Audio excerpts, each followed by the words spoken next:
Hello and welcome to CODR's virtual hearing room. In this video, we'll show you how an existing dispute can be resolved on the platform.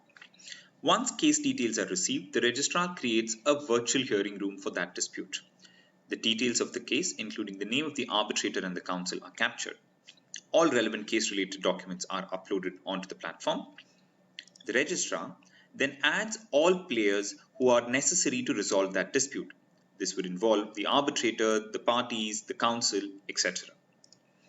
Once a room is created, if requested, a caucus room is also created for the claimant and the respondent, and once those rooms are created, the registrar exits those rooms.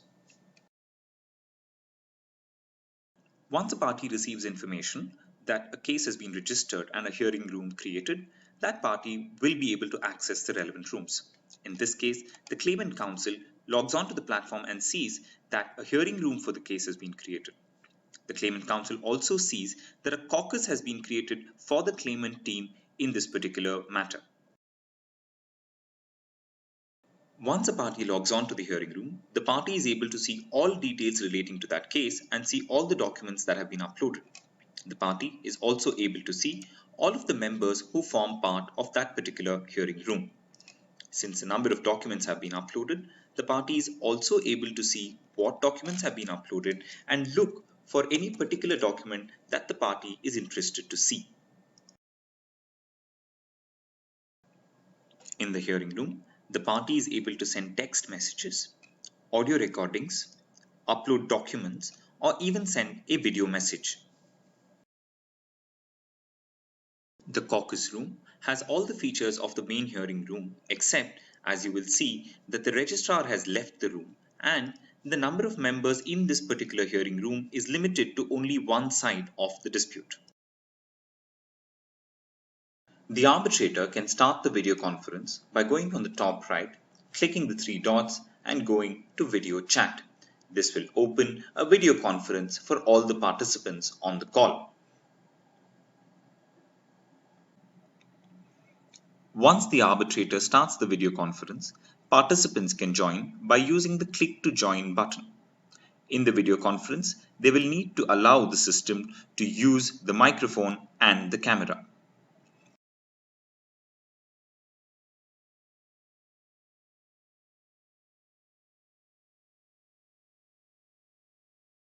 In the video conferencing, there's a number of options available.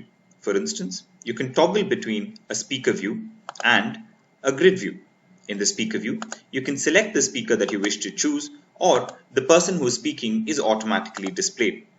A participant can in addition send a private message to anyone on a particular group simply by hovering and clicking on the three dots at the top right corner of that video.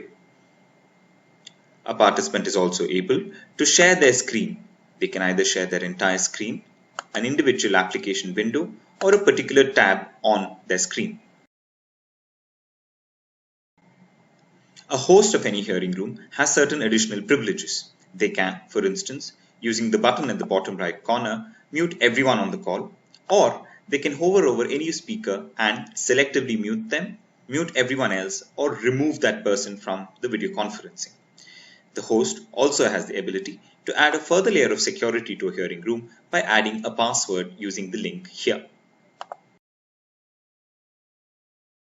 During the course of the hearing, participants can interact with each other using a number of features.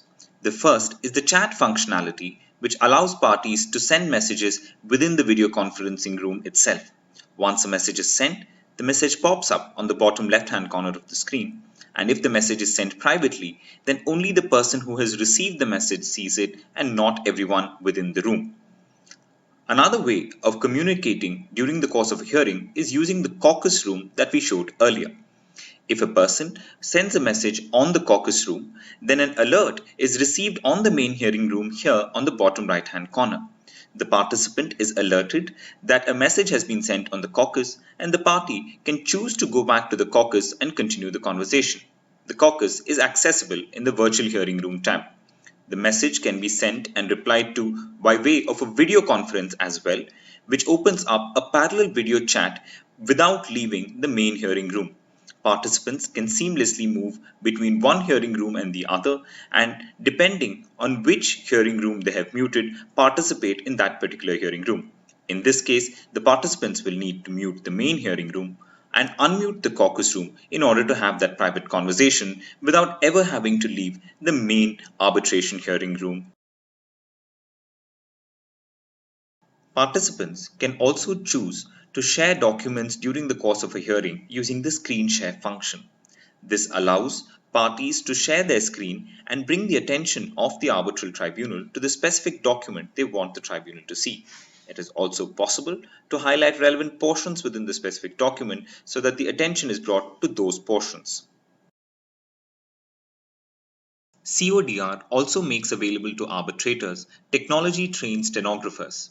The stenographers, like in an offline arbitration, come prepared with templates suitable for a particular case, and all of the stages of an arbitration, including, for instance, examination in chief, cross-examination, can be done how they are done in an offline world on the online platform.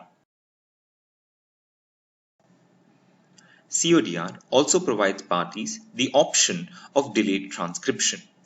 The transcript can be made available the same day, next day, or with 1 week's delay. The transcript is a verbatim record of everything that was spoken during the hearing and has details of the names of the speaker and the time segment during which the relevant text was spoken. This allows parties to compare the transcript with the audio recording, which is also made available so that the accuracy of the transcript can be verified.